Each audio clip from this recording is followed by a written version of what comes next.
It's turbulent times for the celebrity church Hillsong. It's been revealed this weekend high-profile leader Brian Houston, who founded the hugely successful organisation, has now stepped down from its multiple boards. He faces court next month, accused of concealing child sexual abuse, a charge he denies. Tonight, though, we reveal more damaging accusations about the church. Two brave women who say they were violated by other Hillsong members.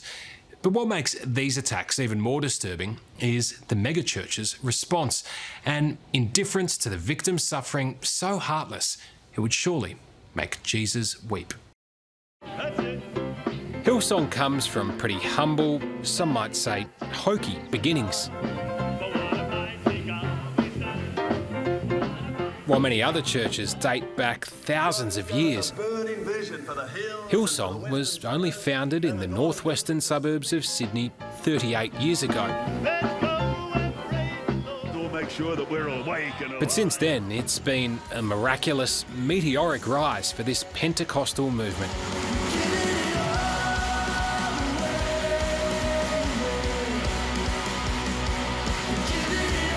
Spreading to 23 countries across the world, even filling the iconic Madison Square Garden in New York.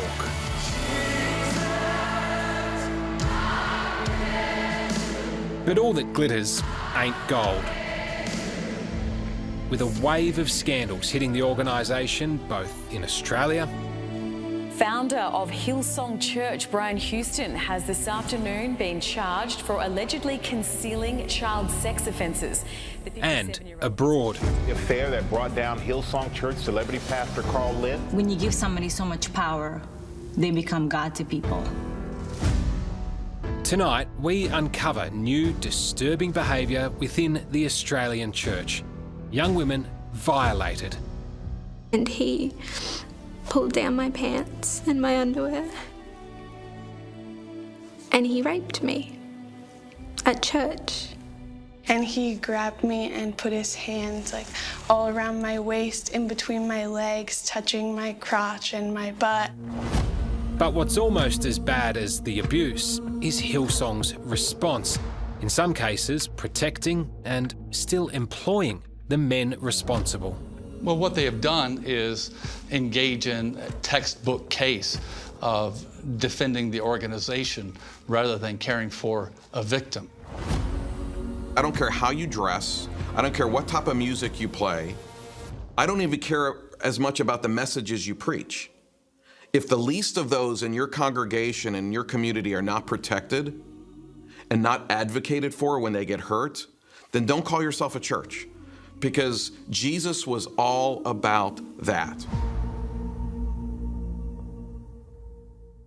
And today we're going to be taking you on a facilities tour of Hillsong College at the Hills campus.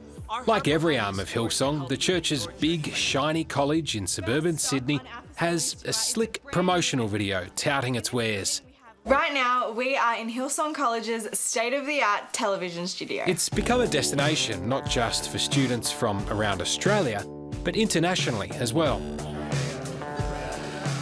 American Anna Crenshaw moved to Sydney to study at Hillsong College in 2016, drawn to the church's vibrant energy. How would you describe the Hillsong community at that time? In the beginning, it was awesome. It was a lot of fun, a lot of energy, just meeting new people and new friends from all around the world, and in Australia. It was really cool. There was a strong social life for the young community at Hillsong College, but that friendly feeling was shattered in 2016 when Anna was at a gathering of several church members, including Jason Mays, a married Hillsong administrator. I was sitting at a table next to my good friend, and then Jason was sitting at the end of the table. And through the night, then he moved and sat next to me alongside of the table. And that's when he put his hand on my thigh. And at that point, I just froze and didn't know what to do. Feeling extremely uncomfortable, Anna decided to leave. But then, Jason groped her. So he was still sitting and I was standing next to him getting ready to walk out, and he grabbed me and put his hands like all around my waist, in between my legs, touching my crotch and my butt, and he lifted up my shirt and was kissing my stomach like, "Don't go." And then I was trying to pull away from him, and then I did get away, and he was stumbling out the door trying to follow us, and he was saying, "I want to go with you. I want to go with you guys." Do you have any doubt about what he was trying to do? No, I think it's evident where he was heading and what he was thinking. Anna felt violated and didn't know what to do. Eventually, though, in 2018, she decided to tell Hillsong's leadership about the incident. But she says she didn't feel supported and claims that after 3 months, they still hadn't even bothered to question the alleged offender, Jason Mays. On top of that, bizarrely, Jason's wife was then appointed Anna's new church leader. You know, I felt like I was the one who was in trouble, not him. I felt like I was doing the right thing by coming forward, but they made it into like an issue that I was bringing up for no reason in their opinion. 5 months after reporting the assault to Hillsong, a despondent Anna reached out to her dad, who is himself a pastor at his own church back in Pennsylvania. When you boil it down, do you think Hillsong wanted Anna to be silenced? No doubt. Hillsong Church would certainly rather not have this go public. Ed Crenshaw was appalled when he learned about his daughter's assault and, more specifically, the inaction from Hillsong. Ed says it was only when he intervened that Hillsong finally handed the matter to police. Do you feel like if you hadn't have got involved that Hillsong would have just swept this under the carpet and never involved police? I have no doubt about that. And even once the police were involved, they didn't fully cooperate. Everything is centered on trying to keep her story quiet for 5 months, to try to obscure it, to try to minimize it, and to try to get Anna, I think, ultimately, to drop it. Jason Mays was eventually charged with indecent assault and pleaded guilty when the case came before the court here in Penrith. Given the Hillsong employee had now finally admitted to assaulting a young female student at the church's college, Anna Crenshaw assumed he would lose his job. She was wrong. In your mind, did you think, OK, that's it, surely Hillsong has to cut ties with him now? I thought so, but then I found out from LinkedIn that he was given a better job during that time. According to a statement from Hillsong, Jason Mays was given a second chance because, despite his guilty plea, some other people did not fully corroborate Anna's version of events. They further said, one of the cornerstones of our biblical beliefs as Christians is forgiveness and redemption. It is important Jason is allowed this as well. However, the Crenshaws believe Jason Mays was given preferential treatment because his father is Hillsong's head of human resources. What message does that send to other people within Hillsong? I think as the father of a Hillsong college student, it says you can send your students to our college, but don't count on us to take care of them. And I think that's a horrendous message. Is it a case of rules for some? Oh, yeah. Yeah, Jason Mays is part of an elite culture where it's rules for thee, but not for me. The decision to shelter Jason Mays upset a number of people within the Hillsong community, so church leader Brian Houston tried to clear the air. Houston, you might remember, is close friends with Prime Minister Scott Morrison. You know, you just walk the path that God gives you. A friendship that turned controversial last year when the PM tried to take Houston with him to a dinner at the White House. But when it came to the Jason Mays scandal, it was the Hillsong leader preaching diplomacy, reassuring staff that everything had been handled appropriately. One thing I do know is we're not talking about a sexual predator here. We're talking about a young man, young married man, who did something stupid, got much drunker than he should, which is an issue we've got to keep addressing, and got himself in a bad situation. That's it. But if you think that response was tone deaf, what Houston did next was even more outrageous. To deflect attention, he took to Twitter to share that Anna had also been abused as a child at her father's church in Pennsylvania. The Hillsong leader quickly realised the error of his ways and deleted the tweet. He admitted to his mistake, saying, "I foolishly included information that was wrong for me to share. To rightfully be more respectful of privacy, I deleted my comment. I apologise for any pain I have caused. I know better and will do better." The tweet, while it was hurtful, it did just show everyone the attitude that I had been receiving from Hillsong for the past few years. And I think that apologizing just for the tweet without any apology for what has happened and what I've been through is very shallow apology. Sadly, Anna's story is not unique. Since going public, she's been contacted by a number of other former Hillsong members who claim the church is more worried about protecting the brand than protecting its people. And then after he was done, he just pulled up his pants and he just left without saying a word.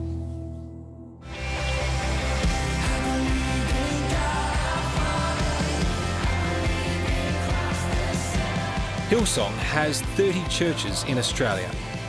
Not your traditional stuffy old buildings, but modern facilities like its Melbourne East campus that attract a modern young crowd.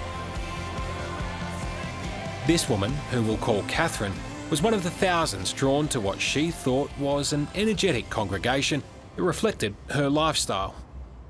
I'd imagine early days, it was quite enjoyable.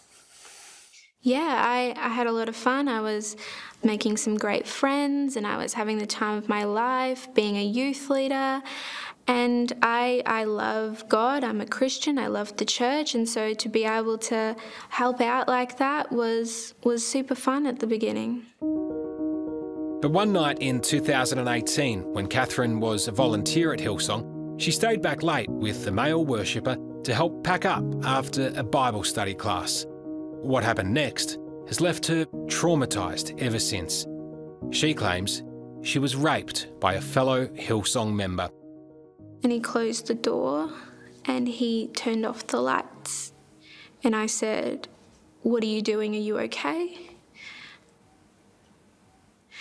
And then he grabbed my hair.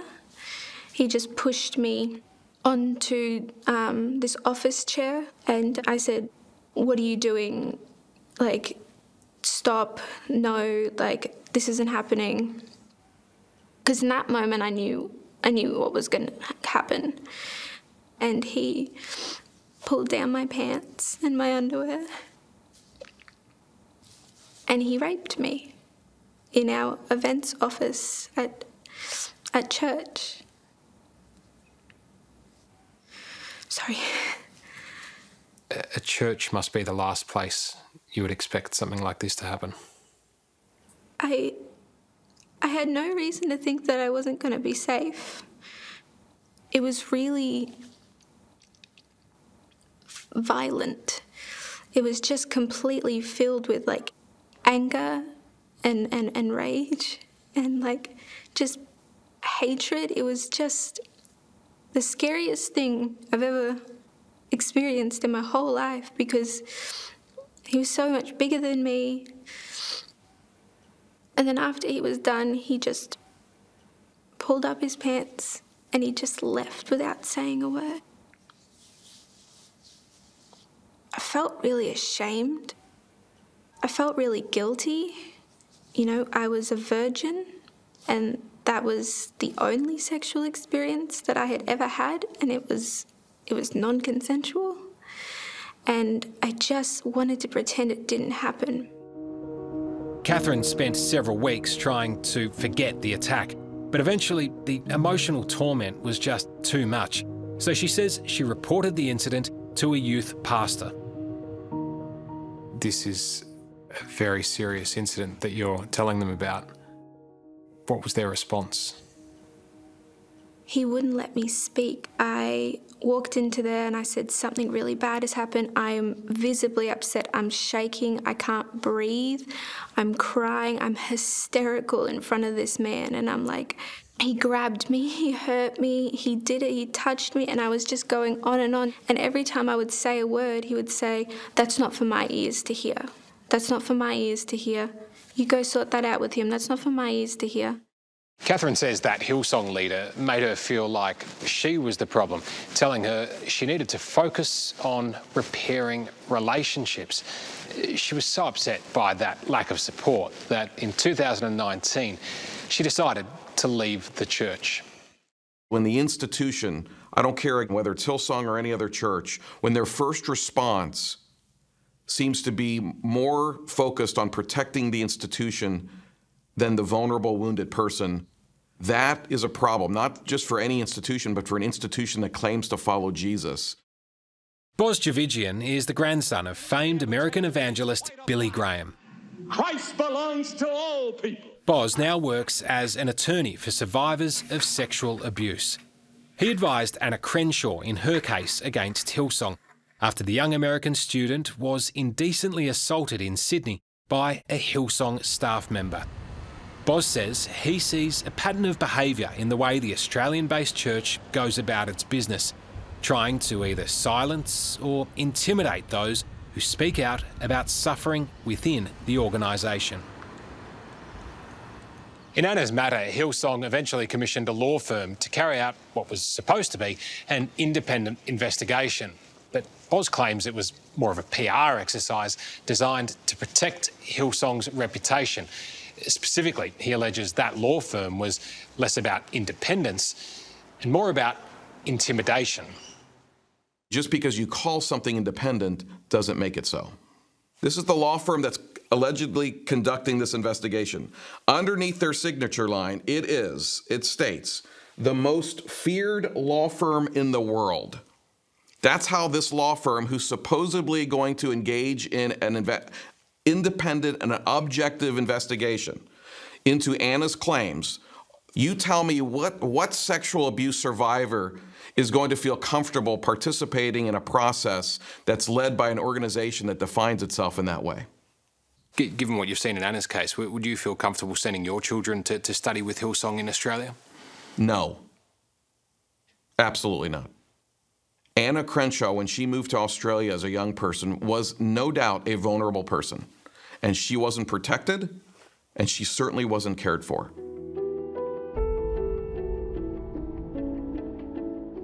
When Catherine heard about Anna's story, she mustered up the courage to share her own experiences on social media. And with those claims now being aired publicly for the first time, all of a sudden, Hillsong's leaders cared a lot more about what she had to say. And after I posted that, I got contacted by Hillsong asking if I would sit down with them and have a chat about whatever it is that happened to me. The impression I get from hearing that is that Hillsong didn't really care about your story until you started speaking publicly about it, and then they wanted to get on top of it. That is exactly what happened. They do not care at all about the fact that I was assaulted. They just care about who I'm going to tell or what I'm going to do about it and how that will affect them. So almost 3 years after Catherine first told a Hillsong pastor and was shut down, she was finally heard. At last, Hillsong reported the alleged rape to police. I want my abuser to never, ever, ever have the chance to be able to do that to another person again. And I also want Hillsong and the pastor that I told to be held accountable for not doing anything about my abuse after being told that I was abused. And I want to make sure that they can never, ever, ever hide anyone else's abuse. There are growing concerns about Hillsong's culture, not just at its churches in Australia, but overseas too, particularly in the United States, where the organisation's, at times, celebrity-obsessed mindset has upset many members. Justin, this is your second time at Hillsong Conference? Yes. And what's different this time about being here? I just think my faith grows every day. So my faith is stronger than 2 years ago, better, stronger, wiser, kinder. Hey guys, welcome back. We're here at Hillsong. Hillsong Church is no stranger to celebrity members, and perhaps none more famous than pop sensation Justin Bieber. That's why I just want to love people more. I just want to love Karl more. You're doing a good job with that. So, man. Justin, this is your second time at Hillsong Conference? Yes. And what's different this time about being here? I just think my faith grows every day. So my faith is stronger than 2 years ago, better, stronger, wiser, kinder. The man Bieber is snuggling up to is Karl Lentz, then the head of Hillsong's New York chapter. I pray for fresh fire in this room. I pray for fresh grace in this room, Lord. May people write. Hillsong's head office in Sydney had grand plans for New York. As the saying goes, if you can make it there, you'll make it anywhere. New York, they were meeting at like a nightclub. I think that Hillsong New York City fed off that energy, right? Like, we're different, we're so cool, we're so edgy, you know, nobody else has church in a club, and that was really talked about a lot, you know what I mean? Prayer meets party. Right, exactly. Megan Fallon started attending Hillsong New York in 2011. God will bless you in areas you didn't even know you wanted to be blessed. But she soon realised this was a church where leaders had a rock star-like reputation and the spending habits to match. As nanny for one of the senior pastor's families, she saw firsthand how donations to the church made in good faith by members were then blown on corporate credit cards. It was constantly going out to dinner, nice lunches, breakfast, anything. So like if me and you went out right now and got dinner and we talked about church once, we could expense that on the church card, right? So, I mean, you were being paid a pittance. How galling was it to then see all these church leaders who, you know, were dripping in designer brands and going out and living the high life? Yeah, I mean, it really hurt. And I actually so I got paid it comes out to about $4, but that's on the high end of some of the nannies that worked for the pastors. Like, some of my friends are like, wow, you're hitting big. And so it's really terrible. We're like scrubbing their toilets and taking care of their kids when they're out, you know. It was hard. Megan says there was a clear delineation between the Hillsong elite, who hung out with celebrity friends, and the everyday members like her, who she believes were exploited. Celebrity was like built into the culture there. You know, Justin Bieber or Selena Gomez or, you know, basketball players, like it was in the culture. A church is a place of worship. It sounds like the leaders there at Hillsong worshipped celebrity. Yeah, at first it's exciting and, you know, really cool. It's this thing that you buy into, and then when you look at it on the outside, it's like, wow, it's like actually really ridiculous. After seeing the inner workings of Hillsong, Megan says she and several others raised concerns about the culture to church leaders, but they were quickly dismissed. So in 2014, she quit. The Holy Spirit can do that. Come on, somebody. But the rot continued to set in for years under the watch of Karl Lentz, the leader of Hillsong New York. That was until late last year, when scandal engulfed the church, with allegations some male leaders were having inappropriate sexual relations with young female members, and other reports of extramarital affairs. He said, among you, there must not even be a hint of sexual immorality. He was one of the country's best-known pastors, but this Thanksgiving, instead of healing a congregation, Karl Lentz is working on damage control. Lentz was sacked by Hillsong for what it described as moral failings, as he admitted to cheating on his wife, with his mistress going public. When you give somebody so much power, they become God to people. And I think people forgot the concept of religion and beliefs. Not bad. And I think that people look at Karl like he's God to them. After Karl Lentz was fired, Hillsong opened an investigation into the culture of its New York church. But a number of its current and former members say it's just another PR exercise.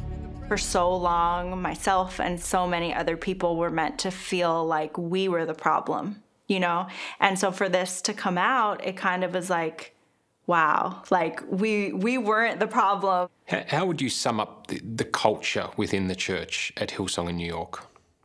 I mean, when I was there, toxic. You know, Hillsong Sydney, Hillsong Australia definitely fueled that flame. Karl Lentz was totally Brian Houston's golden boy. You know, somebody once told me something that it was very simple, but has stuck with me for many years. They said, the higher you go up in church leadership, the less likely you are to encounter Jesus. And I have to tell you, with great sadness, that's been my experience in the work I've done for the past 30 years. And something has to change. Boz Javigian has spent his career holding many church leaders accountable in a court of law. He says when it comes to Hillsong's head honchos, both in Australia and abroad, some deep soul-searching is required. We've created a celebrity culture in the church. Pastors have become rock stars. Pastors oftentimes live in these big churches, live better than most of the people in their congregation. And you create that culture inside of a church that ultimately results in that pastor and those leaders becoming less and less accountable as they become more and more insulated. And that creates problems. Do you believe that there is a genuine desire within Hillsong to get its act together? I can tell you this, that you cannot begin looking at the future and planning for the future until you've properly addressed the past. If you love Jesus, then my goodness, start acting like him in the most important moments of life. And that is when you are approached by the hurting and wounded, stop everything you're doing and reach out and expend yourself for them. Isn't that what Jesus did over and over again? That's what the church should look like. And unfortunately, that's hard to find these days. Hillsong rejected our request for an interview. We put several written questions to the church and it issued a statement declaring our investigation was gutter journalism, adding Hillsong Church takes any claim of assault extremely seriously and we allocate significant resources so that all can attend our services and events in a safe environment. But that's in stark contrast to the experiences of former Hillsong member Catherine, who's still trying to put her life back together following her time with the Australian megachurch. What do you think of Hillsong these days? Hate is a very strong word, but it's the word that I would use. I hate Hillsong Church. It is not a safe place. I would discourage anyone and everyone from going there because it's not safe, whether you're a young person, whether you're an adult, whoever you are, it's not safe. Hello, I'm Tom Steinfort. Thanks for watching 60 Minutes Australia. Subscribe to our channel now for brand new stories and exclusive clips every week. And don't miss out on our extra minutes segments and full episodes of 60 Minutes on 9now.com.au, as well as the 9Now app.